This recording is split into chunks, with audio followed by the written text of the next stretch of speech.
Have you ever wondered how a single moment, a single decision made in the heat of emotion, can change the course of two lives forever? In the heartland of rural America, where sunsets paint the horizon in blazing oranges over endless green pastures, a story of missed chances, secrets, and redemption is about to unfold.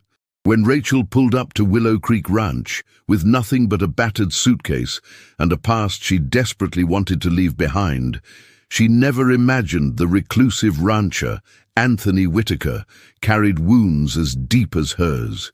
Amidst the scent of rain-soaked earth and the restless neighs of horses, a bond formed, one neither of them had been looking for. What happened that stormy night, when their defenses fell along with the pounding rain, was only the beginning. An unexpected pregnancy could have been just another countryside love story, if not for the ghosts of the past, a fragile heart, and secrets buried deeper than the roots of the oldest oaks lining the ranch. What would you do if you found out the person who changed your life was hiding a truth that could destroy everything you had started to build together? This is an American story about how sometimes we have to lose everything to discover what truly matters.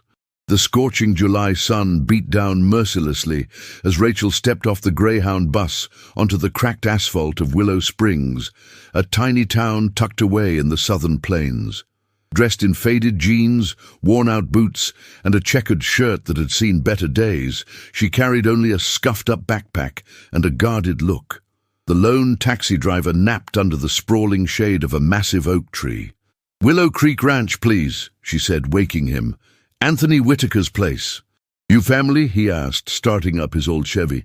"No, I'm the new horse trainer." The driver raised an eyebrow, surprised. "A woman working Anthony's horses? That's a first. He don't let nobody near him since—" "Since what?"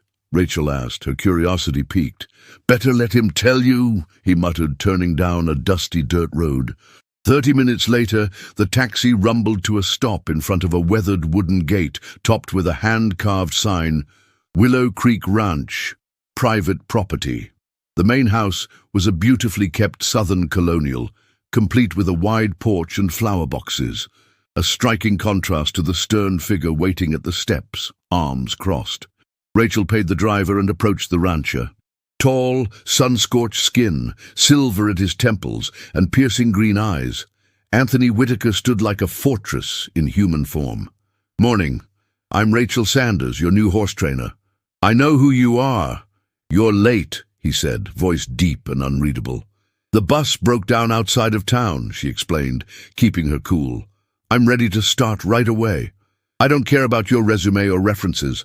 Around here I call the shots." "Understood," she replied simply.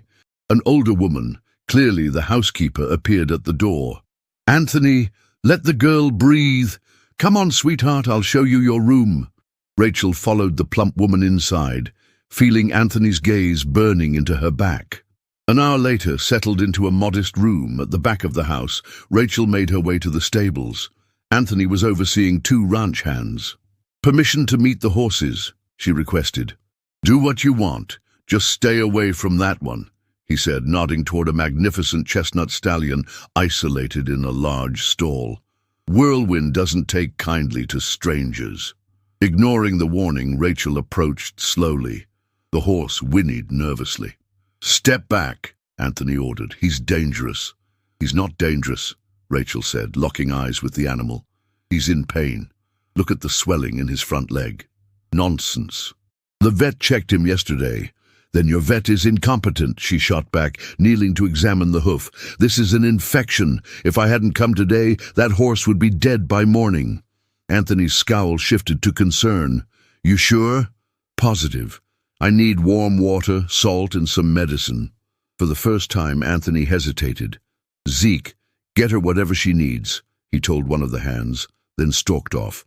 Hours later, with Whirlwind treated and calmer, Rachel found Anthony on the porch, nursing a glass of whiskey and watching the sunset. "The horse will be fine," she reported. "I cleaned the wound and applied antiseptic. He should be better by morning." Anthony nodded without looking at her. "Thank you," he said curtly. "You're having dinner at the main house tonight." It wasn't a request. It was an order. A signal, perhaps, of the first cracks in the walls around him. The next few days at Willow Creek Ranch settled into a rhythm. Rachel rose before the sun, tended to the horses, supervised workouts, and monitored their feed. As she predicted, Whirlwind healed quickly, now greeting her with excited nickers, much to Anthony's visible annoyance as he observed from a distance. One humid afternoon, while brushing Whirlwind's gleaming coat, she noticed Anthony nearby. "How'd you win him over so fast?" he asked, genuinely curious. "I didn't tame him. I earned his trust. He's not aggressive, he's scared. Someone hurt him once." Something in Rachel's voice made Anthony study her closer. "You talk like you know what that feels like." "Maybe I do," she said cryptically, continuing her work. That night, during a silent dinner at the main house, Rachel's phone rang. She glanced at the screen, and her face went pale. She rose abruptly. "Excuse me," she muttered, stepping out onto the porch. Anthony watched through the window as she spoke in low, tense whispers, her movements agitated. When she returned, her hands were shaking. "Trouble?" he asked, spooning more rice onto his plate. "Nothing important," she lied, avoiding his gaze. The next day, Rachel was in the barn when Anthony approached, holding some paperwork. "Need your signature on these. Just formalities." As she read, he studied her. "I saw you shaking after that phone call. What are you hiding?" Rachel stiffened. "Nothing that affects my work. This is my ranch. I have a right to know who's working for me." Something inside her snapped. "You really want to know? I had a bad relationship back in Chicago. He didn't take the breakup well." "He hurt you?" Anthony's voice softened ever so slightly. "I don't want to talk about it." Later in the stables, Rachel found Anthony speaking softly to Whirlwind. She paused to avoid interrupting, but he noticed her. "Maria bought him at auction," he said suddenly. "He was a wreck. She said she could save him." He paused, stroking the horse's neck. "Maria was my wife." "Where is she now?" Rachel asked, though she already suspected. "Pneumonia. 5 years ago." His voice was rough, cutting. "She stayed out in the rain with Whirlwind all night when he got sick, saved the horse, lost her life." Rachel stepped closer. "I'm sorry. She was a horse trainer too," he added, almost defensively. "The best I ever knew." "Tough legacy to live up to," Rachel said softly. "Impossible," he corrected, turning away. That afternoon, while organizing tack in the barn, Rachel found an old box of photographs. In one, a smiling Anthony stood beside a beautiful woman riding Whirlwind. She turned the photo over and read, "Maria and Whirlwind, State Championship, 2015. Her phone buzzed again. Same number. With trembling fingers, she answered. "Stop calling me!" "I know where you are, Rachel," a man's voice drawled. "Some backwater ranch won't keep me from finding you." "Leave me alone, Marcelo. It's over." "Nothing's over till I say it's over. And we've got unfinished business." Rachel hung up, panic clawing at her chest. This wasn't just an abusive ex. There were deeper, darker secrets. Secrets Anthony could never find out. The sky turned black fast that late February afternoon, the way it always did during storm season in the rural South. Rachel stood by the barn window, watching heavy clouds roll in like an unstoppable tide. The first gusts of wind rattled the old wood, bending the trees in the pasture. "This one's going to be rough," Zeke, the oldest ranch hand, muttered as he lashed down a tarp over the hay bales. "Better tie everything down good." "Where's Mr. Whitaker?" Rachel asked, feeling an uneasy knot form in her stomach. "Ran into town. Should have been back by now." A jagged bolt of lightning split the darkening sky, followed by a deafening crack. Horses whinnied nervously in their stalls, their hooves clattering against the wood. Whirlwind, especially, thrashed wildly, ears pinned back in fear. "We've got to move them to the covered paddock," Rachel shouted above the roar of the wind. "The barn roof won't hold if this gets worse." "You out of your mind? Mr. Whitaker don't let nobody move those horses without him. You want them to get crushed if the roof caves in?" Another thunderclap boomed overhead.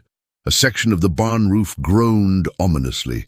Help me, or get out of my way, Rachel snapped, already swinging open stall doors. Working fast and furious, she and Zeke herded the horses toward the reinforced paddock behind the barn.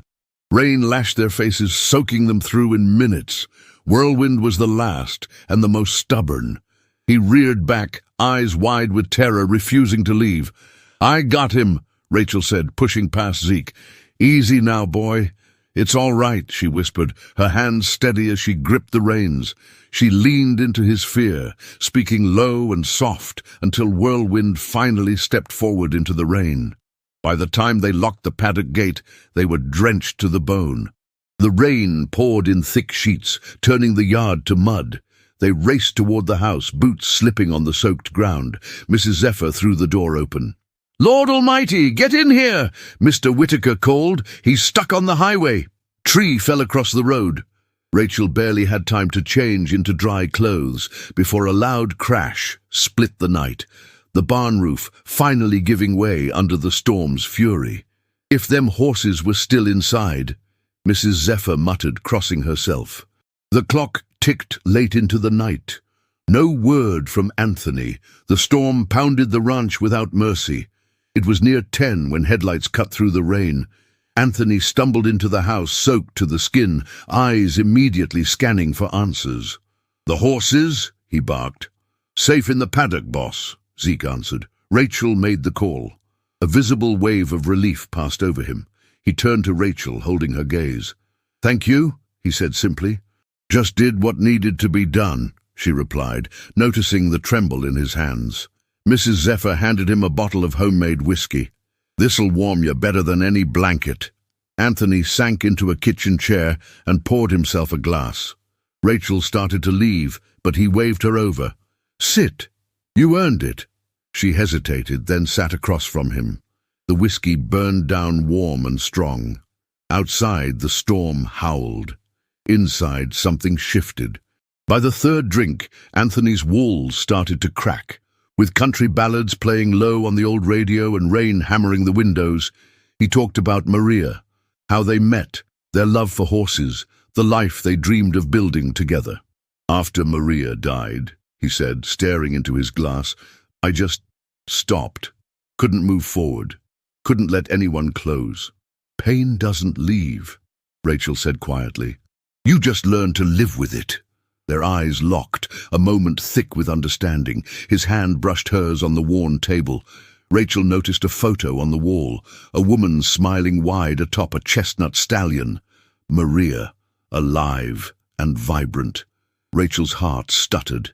She knew that face. Maria Whitaker had once been her riding instructor, the woman who had shown her kindness, taught her everything she knew about horses when Rachel's world was falling apart. How could she possibly tell Anthony that the woman he still loved had also been the one to save her?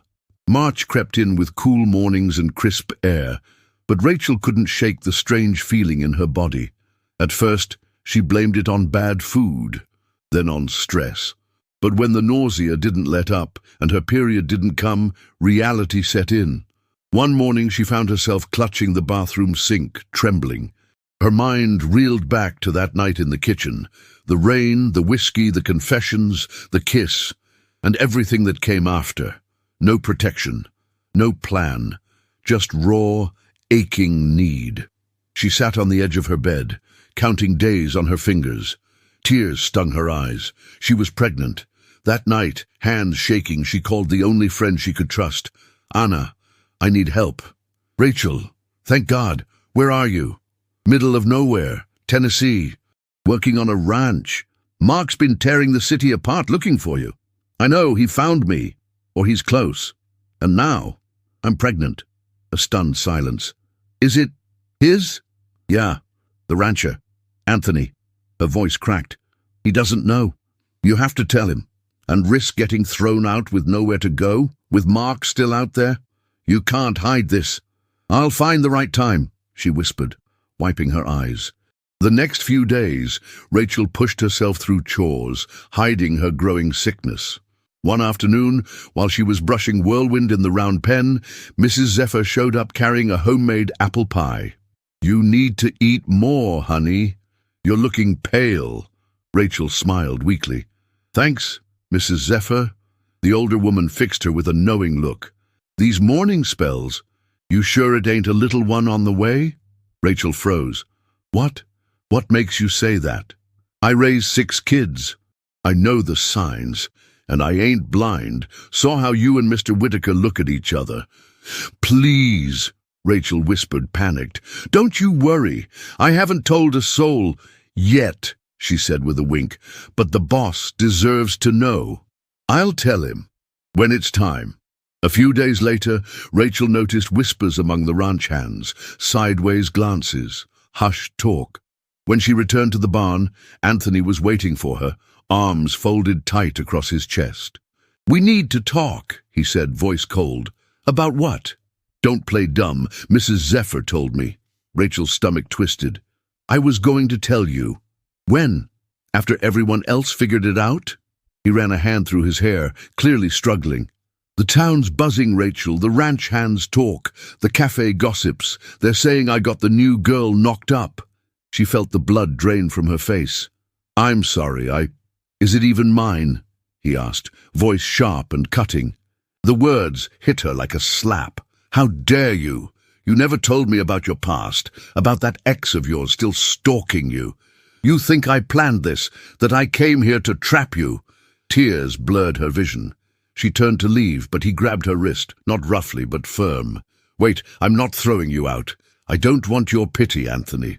And the baby? What about our child?" She pulled free from his grip. "You only call it our child when you're angry," she said, voice breaking. "Before, you weren't even sure it was yours." A car pulled up in the yard, interrupting them, the vet arriving for his monthly check. Anthony let her go with a frustrated sigh. "This conversation's not over," he said. Rachel watched him greet the vet, her heart breaking into pieces. She pressed a hand to her flat belly. How had everything gotten so complicated so fast? June rolled in, stringing colorful banners across the ranch house for the town's biggest event of the year, the Willow Springs County Fair. It was a tradition going back generations. Rachel, now nearly 4 months pregnant, wore loose shirts to hide the growing curve of her belly, but she knew it was getting harder each day. Since the night of their fight, things between her and Anthony had stayed tense. He swung between protectiveness and cold distance, and neither dared bring up the baby again. "Aren't you going to get ready for the fair?" Mrs. Zephyr asked, barging into Rachel's small room, holding up a floral dress. "This was my daughter's. You'll look pretty in it." "I'm not sure I should even go," Rachel said, hesitating. "Don't be silly. Everyone goes. Good food, music, games. Best part of the year." "That's exactly why I shouldn't," Rachel murmured, thinking of the town gossip. "Hold your head high, honey. You've done nothing wrong." With some coaxing, Rachel slipped into the simple red dress. It fit just well enough to disguise the slight bump. As evening fell, the ranch came alive with laughter and music. Lanterns swung gently in the breeze. The smells of barbecue, sweet corn, and funnel cakes filled the air. Families poured in from nearby farms and towns, gathering around a huge bonfire at the center of the field. "You look beautiful," Anthony's voice came from behind her. She turned to find him, clean-shaven, wearing a crisp blue shirt and polished boots. He held out his arm. "Come on. I want to introduce you to a few folks." Rachel walked beside him, feeling every pair of eyes tracking them. Anthony introduced her to ranchers, store owners, and town officials. Some smiled warmly. Others looked at her belly, then at Anthony, with thinly veiled judgment. When they stopped by the refreshment tent, Anthony called out, "Hey, Zeke, get her some cider." "I can't drink," Rachel started. Anthony cut her off with a smile. "It's non-alcoholic. Mrs. Zephyr made sure." The small gesture softened something inside her. For a while, she allowed herself to enjoy the music, the laughter, the dancing couples twirling on the dusty ground. She even caught Anthony smiling more than once, a real smile, not the guarded one he usually wore. Rachel sat down under a big oak tree to rest. 2 women passing nearby whispered loud enough for her to hear, "That's her, the girl who trapped him with a baby. Poor Anthony, still mourning Maria, and he falls for some trick." Rachel felt heat rush to her face. She stood ready to leave when Anthony returned with an older man. "Rachel, this is Dr. Paulson, town physician." "Pleasure," she said, forcing a polite smile. "Anthony told me about your pregnancy. I'm here if you need anything." "I already have a doctor, but thank you," Rachel said quickly. When the doctor walked away, Anthony frowned. "Why didn't you tell me? He's the best around." "You don't get to make decisions about my pregnancy without asking me first. I'm trying to help. It's my kid too." "Funny, you didn't seem so sure a few weeks ago." "Keep your voice down," he hissed. "People are watching." "Let them. They already think I'm some gold digger who trapped you." "No one thinks that." "They do, and you never once stood up for me." Tears pricked her eyes. She tried to walk away, but a sudden wave of dizziness stopped her. Anthony caught her before she fell. "You okay?" "I just need some air," she mumbled, pushing away. She staggered toward the house. The music and voices faded behind her. She climbed the front steps and doubled over with a sharp pain in her belly. "No!" "No, please," she gasped. She tried to call for help, but her voice was drowned by the music. The world tilted, and the last thing she saw were the colorful banners fluttering above as darkness closed in. "She has a congenital heart condition. This pregnancy is high risk." Dr. Paulson's voice echoed in Anthony's ears as he sat beside Rachel's hospital bed in Willow Springs' tiny clinic.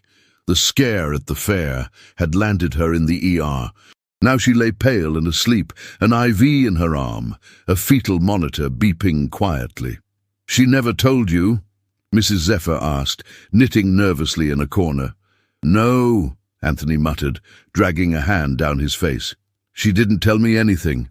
3 days later, Rachel was back at the ranch under strict bed rest orders. The miscarriage threat had passed, for now, but the danger wasn't over. When Anthony entered her room, she hastily shoved a notebook under her pillow. "Doctor, Paulson explained everything," he said, getting straight to the point. "Your heart condition." "Great! So much for patient privacy," she snapped. "You should have told me." "And what? Given you another reason to doubt me? Told you I'm defective? You're carrying my child. That makes it my concern." The tension hung heavy between them until a frantic knock sounded at the door. "Boss, there's a man at the gate," Zeke called. "He's armed. Says he's here for Rachel." Rachel's face went bloodless. "Mark," she whispered. "Your ex?" Anthony asked sharply. She nodded, fear shining in her eyes. "Stay here. Lock the door. Zephyr, don't let her move." Anthony stormed outside to the gate, where a tall, sharply dressed man leaned against a black SUV, casually twirling a pistol. "You must be the cowboy," Mark sneered. "I'm here for what's mine." "She's not yours. Turn around and leave." Mark laughed coldly. "You think you can keep her safe? She stole from me. I have unfinished business with her." "You threaten a woman in these parts," Anthony said, stepping closer. "You answer to all of us." On cue, several ranch hands appeared, rifles at the ready. A couple of neighboring farmers had shown up too, word traveling fast in small towns. "This is Tennessee, son," old Mr. Johnson said grimly, aiming his shotgun. "We don't take kindly to men threatening women." Mark's smirk faltered. He waved a folder in the air. "You really think she's some sweet innocent? Ask her about the 300 grand she stole." Anthony didn't blink. "Name? Mark Stevens." "Why?" "Because I'm filing charges for threats and trespassing." "You're lucky all I'm doing is calling the sheriff." "You don't know who she really is," Mark shouted. Just then, Rachel stepped onto the porch, clutching the railing for support. "Enough, Mark. Leave. Or I swear to God I'll tell the police everything." Mark stared at her, weighing his odds. Finally, he stuffed the gun back into his waistband and stalked toward his car. "This isn't over," he growled, before speeding down the muddy road. Rachel collapsed against the doorframe. Anthony rushed to her side, scooping her up gently. He carried her back to bed, sitting down beside her. "Now," he said quietly, "I want the whole truth." Rachel closed her eyes, exhausted. "Not tonight," she whispered. "He'll be back," Anthony said. We need to know what we're facing. We? You're carrying my child. You're under my roof. That makes us a team, whether you like it or not. Rachel's chest ached at the rough tenderness in his voice. She nodded weakly. Mark isn't just an ex, she whispered. He's a criminal. And yes, I took money. Money he stole from my sister. Money she died for. Anthony's eyes hardened. Tell me everything. No more secrets. Rain hammered the ranch for 3 straight days, turning the back roads into rivers of red mud and cutting off Willow Creek Ranch from the outside world. Rachel packed a small overnight bag carefully, double-checking her medications. Are you sure you have to leave today? Anthony asked from the doorway, arms crossed, worry etched on his face. My cardiologist appointment's tomorrow morning in Nashville, she said. If we don't leave now, we'll never make it. He nodded, grim but resigned. Since Mark's confrontation, a fragile peace had settled between them. Rachel had finally told Anthony everything, the truth about Mark, her sister, and how the money had come into her hands. I'll drive you myself, Anthony said, taking the bag.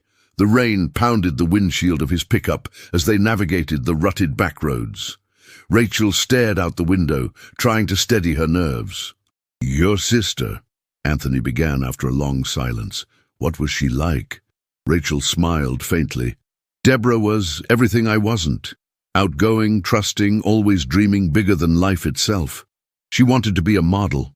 Mark promised he could make it happen. Her voice faltered. But he ruined her, got her wrapped up in his dirty deals. When she realized, it was too late. Anthony gripped the steering wheel tighter. And you? I met him at her funeral, she said, bitterness creeping into her voice. I planned it all, got close to him, gained access to his accounts, took back what he stole from her, $300,000. They reached a small wooden bridge and stopped. The river had risen, swallowing the bridge almost entirely. We can't cross, Anthony said grimly. We'll have to turn back. But as he spun the truck around, a deafening rumble shook the ground. Part of the hillside gave way behind them, blocking the road completely. We're stuck, Anthony said, checking his phone. No signal. No way back. No way forward. Panic flared in Rachel's chest. She clutched her belly instinctively. Stay calm, Anthony said firmly. I know this land. There's an old cabin about 2 miles from here. We'll make it. In the pouring rain, they wrapped themselves in a shared poncho and trudged through mud and debris, Rachel leaning heavily against Anthony whenever she stumbled. Finally, through the sheets of rain, a small, weathered house appeared, barely standing but blessedly dry. Donna Bessie's place, Anthony said with a relieved sigh. The door opened to reveal a tiny, wrinkled black woman with bright eyes and an ageless smile. Well, look what the storm blew in, she said. Get yourselves inside before the rain drowns you. The cabin was simple. Dried herbs hung from the ceiling, a wood stove crackled in the corner, and the scent of sage and old wood filled the air. You're both carrying heavy things, Bessie said without being asked. Not just in your hands. Rachel shivered. How did you... Honey, you don't survive 80 years out here without learning how to see, Bessie said, winking. That night, as the storm raged on, Bessie prepared a simple stew and warm blankets. In the dim light, Rachel opened up about her fears, the baby, her heart, her past. You can't run forever, child, Bessie said softly. The only way past fear is through it. Before bed, Bessie performed a blessing over Rachel, Anthony, and the unborn baby, using a sprig of fresh sage and whispered prayers. Rachel cried openly for the first time in months, grieving her sister, her broken dreams, and her newfound hope. In the early dawn, the rain finally eased. Before they left, Rachel turned to Bessie. Thank you for everything.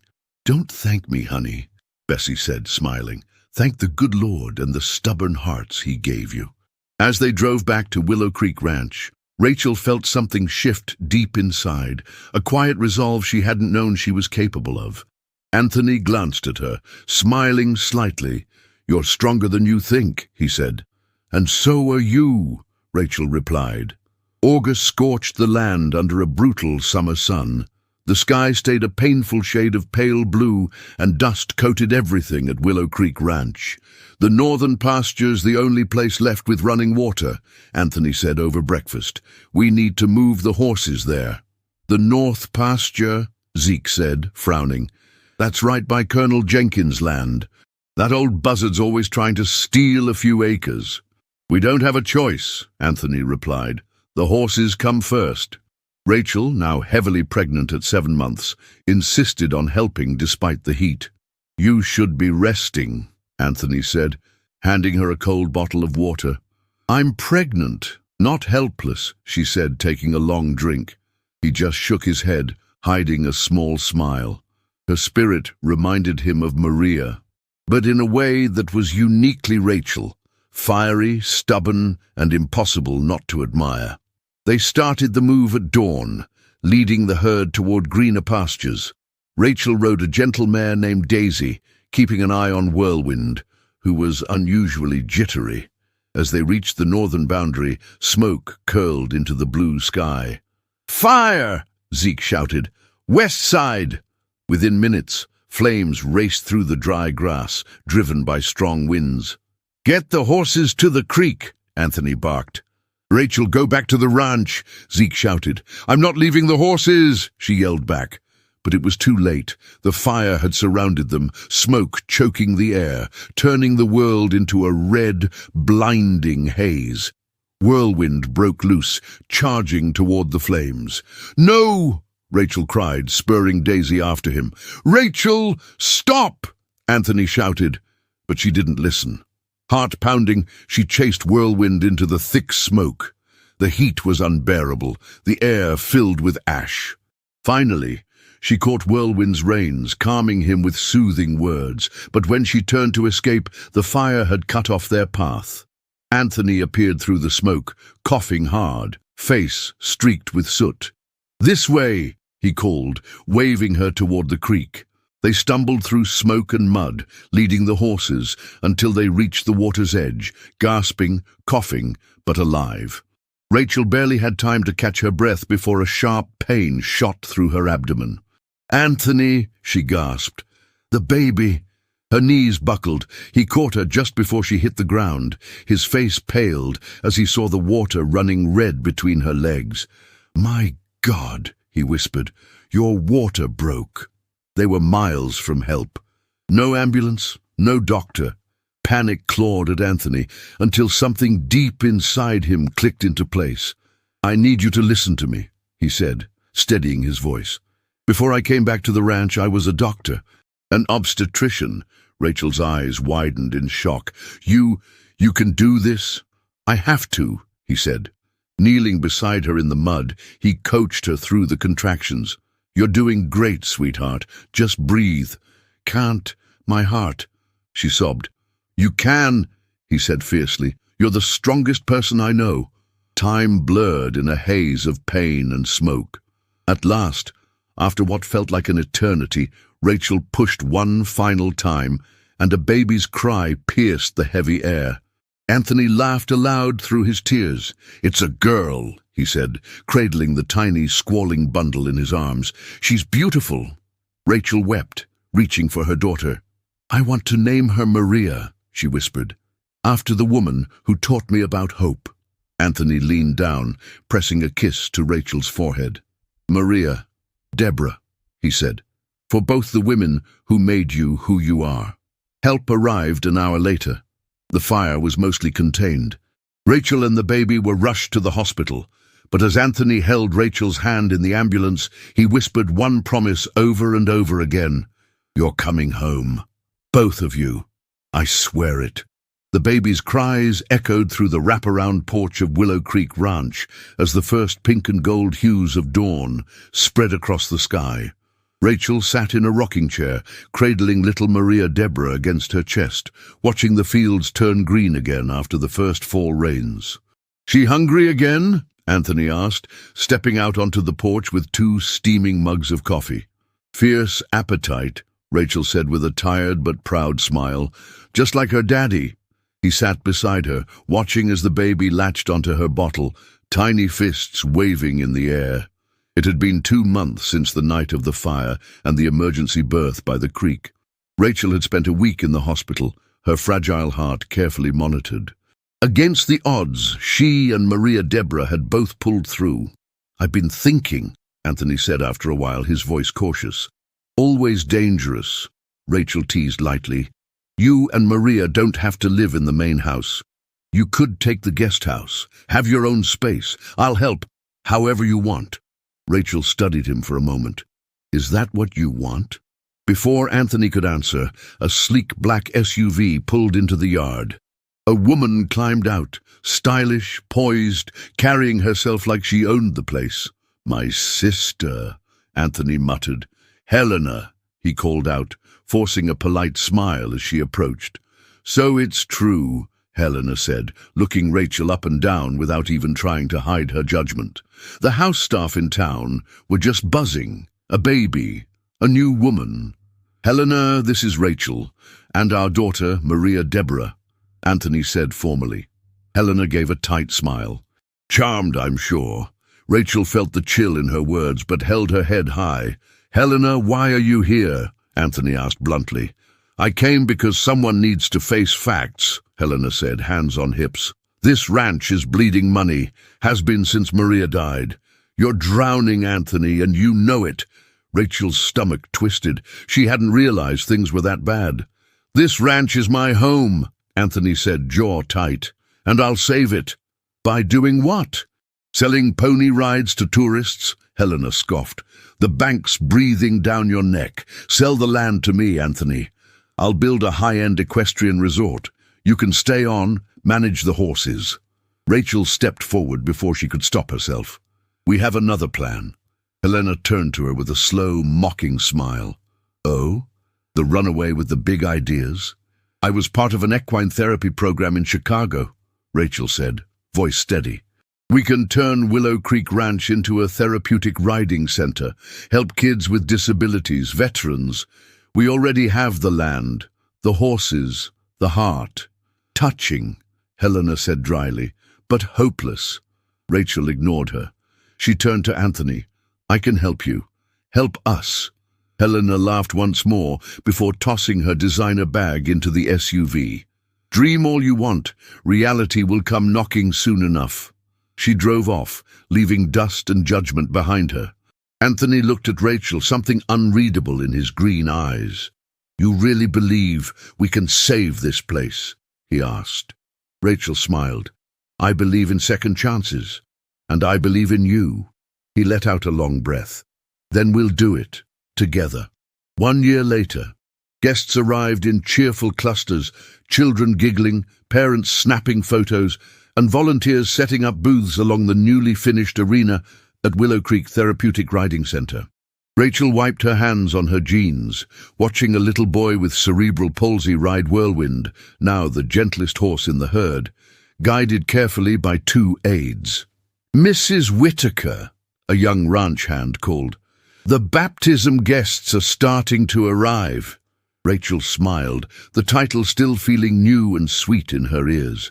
Inside the freshly renovated main house, Maria Deborah, now a sturdy 1-year-old with a mop of dark curls and big green eyes, toddled across the living room. "Mrs." Zephyr chased after her with a satin dress and matching shoes. "Come here, little miss. We got a church ceremony to get to." Rachel scooped up her daughter, laughing. "She's got her daddy's stubborn streak." Speaking of which, Anthony entered, wearing a clean white shirt and that rare, easy smile he reserved for family. "Dr. Paulson and Donna Bessie are here," he announced. "Whole town showed up, looks like." Rachel adjusted Maria Deborah's dress and kissed her forehead. "I can't believe it," she whispered. "A year ago I thought I'd lost everything." "You found something better," Anthony said. "You found home." The small chapel they'd built next to the barn filled quickly. Old farmers, young mothers, school teachers, everyone packed inside to witness Maria Deborah's baptism. As the priest prepared the holy water, a dusty pickup pulled into the lot. Rachel tensed when she recognized the man stepping out. Mark. Anthony stiffened instantly, shielding Rachel and the baby with his body. Mark raised his hands in peace. "I'm not here for trouble," he said. "Just to say something." Anthony gave a curt nod, but kept close to Rachel. Mark cleared his throat, voice rough. "I wanted to tell you, I signed papers, giving up any parental rights. I know I don't deserve to be called her father. Anthony is her father." He held out an envelope, proof of the signed documents. "I hope you have a good life. Both of you." Without waiting for a reply, Mark turned and walked away, disappearing down the dusty road. Rachel clutched Maria Deborah tighter, blinking back tears. Anthony kissed her temple. "You're safe," he said. "We're all safe now." The baptism continued. Friends and neighbors wept openly as the priest blessed the little girl. Afterward, under the giant oak tree where it had all started, Rachel rocked Maria Deborah in her arms, while Anthony stood behind her, arms wrapped protectively around them both. The sun dipped low, bathing the ranch in gold and amber. Whirlwind grazed nearby with his new foal, a symbol of how life always found a way to go on. "We're not perfect," Rachel whispered, "but we're real. And we're a family," Anthony said. "That's all that matters." As the first stars appeared in the evening sky, Rachel realized she had finally come home.